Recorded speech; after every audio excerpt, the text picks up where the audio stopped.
জাগো সকল, জাগো জাগো সকল, অমৃতের অধিকারী, নয়ন খুলে দেখো করুণা নিধান, পাপতাপহারী,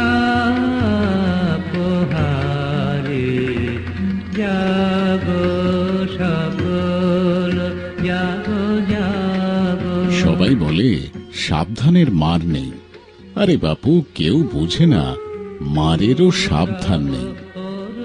সরস এই মন্তব্যটি যাঁর, তিনি জোড়াসাঁকো ঠাকুরবাড়ির এক উজ্জ্বল জ্যোতিষ্ক মহর্ষি দেবেন্দ্রনাথের জ্যেষ্ঠ পুত্র দ্বিজেন্দ্রনাথ ঠাকুর। রবীন্দ্রনাথের শ্রদ্ধাস্পদ বড়দাদা, বহুমুখী প্রতিভার অধিকারী দ্বিজেন্দ্রনাথ ছিলেন একাধারে কবি, গীতিকার, বাংলা স্বরলিপি রচনার অন্যতম পথিকৃৎ, দার্শনিক, গণিতজ্ঞ এবং বাংলা শর্ট হ্যান্ডের জনক। 1840 সালের আজকের দিনেই তাঁর জন্ম। 1860 সালে অর্থাৎ রবীন্দ্রনাথের জন্মের ঠিক আগের বছর, মাত্র 20 বছর বয়সে দ্বিজেন্দ্রনাথ সংস্কৃত থেকে বাংলায় অনুবাদ করেন কালিদাসের অমর মহাকাব্য মেঘদূত। এটি ছিল মেঘদূতের প্রথম বাংলা অনুবাদ।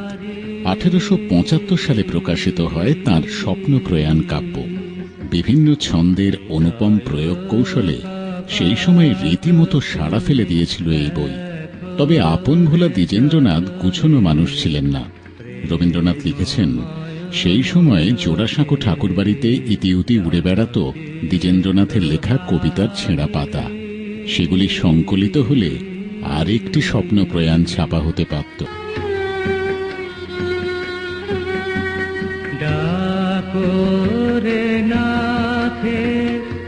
বিমল প্রভাতে হিতবাদী পত্রিকার প্রতিষ্ঠাতা সম্পাদক ছিলেন দ্বিজেন্দ্রনাথ। 1884 সাল থেকে টানা 25 বছর সম্পাদনা করেছেন তত্ত্ববোধিনী পত্রিকার। এরপর ভারতী পত্রিকার সম্পাদনার দায়িত্ব সামলেছেন তিনি। 1897 থেকে 3 বছর ছিলেন বঙ্গীয় সাহিত্য পরিষদের সভাপতি। অসাধারণ সাংগঠনিক দক্ষতার অধিকারী মানুষটি যুক্ত ছিলেন আদি ব্রাহ্ম সমাজের সঙ্গেও। 1866 থেকে 1871 সাল পর্যন্ত এর সম্পাদক হিসেবে সমাজের বিভিন্ন উপাসনায় আচার্যের আসন অলঙ্কৃত করেছেন তিনি। হিন্দু মেলার সঙ্গেও জড়িয়েছিলেন দ্বিজেন্দ্রনাথ, পালন করেছেন এর সম্পাদকের ভূমিকা। এই মেলার জন্য দেশাত্মবোধক গানও রচনা করেছেন তিনি।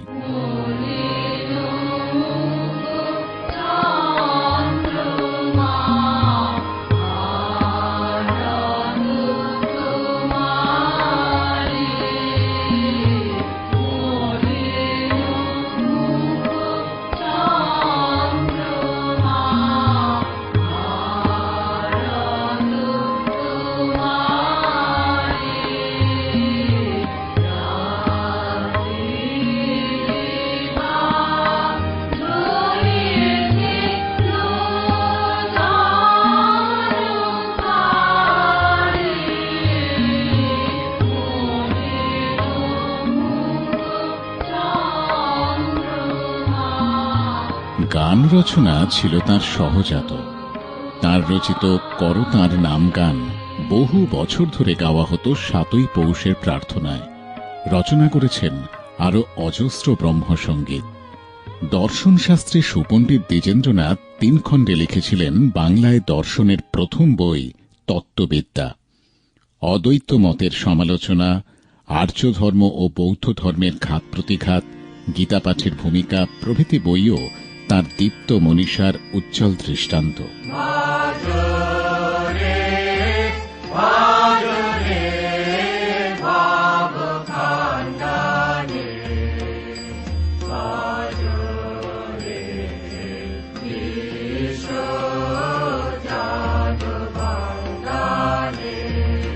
নানা রকম পরীক্ষা নিরীক্ষায় দ্বিজেন্দ্রনাথের ছিল অপরিসীম উৎসাহ। বাংলার শর্ট হ্যান্ডের জনক তিনি। বাংলায় স্বরলিপি রচনার ক্ষেত্রেও তিনিই ছিলেন অন্যতম পথিকৃৎ। গণিতে উৎসাহী দ্বিজেন্দ্রনাথ জ্যামিতির ওপর বই লিখেছিলেন। বক্সোমেট্রি এবং অন্টোলজি নিয়েও লিখেছিলেন তিনি। স্ত্রী সর্বসুন্দরী দেবীর অকাল মৃত্যুর পর আর বিয়ে করেননি। জীবনের শেষ 20 বছর দ্বিজেন্দ্রনাথ কাটিয়েছিলেন স্নেহের ছোট ভাই রবির কাছে শান্তিনিকেতনে। খুলে দেখো করুণা নিধান পাপতাপহারে। শাল তমালের ছায়ায় শালিক চড়াই কাঠবিড়ালিদের সান্নিধ্যে রবীন্দ্রনাথ বিধুশেখর শাস্ত্রী ক্ষিতিমোহন সেনের সঙ্গে দর্শনের তত্ত্ব আলোচনায় সময় কাটত তাঁর। তাঁর বানানো ছোট ছোট সরস ছড়া ফিরত আশ্রমিকদের মুখে মুখে। ঋষিসুলভ এই রাজকীয়তার মধ্যেই এলো যাবার দিনের ডাক।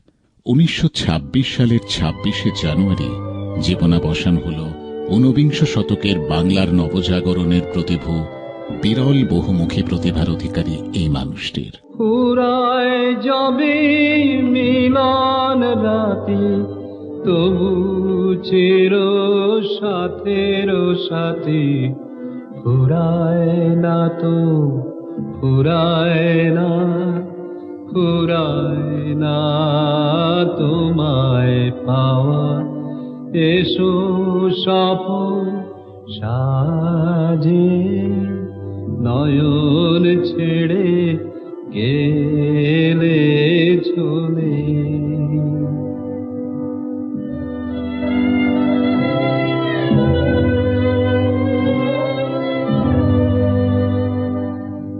নয়ন ছেড়ে গেলে চলে।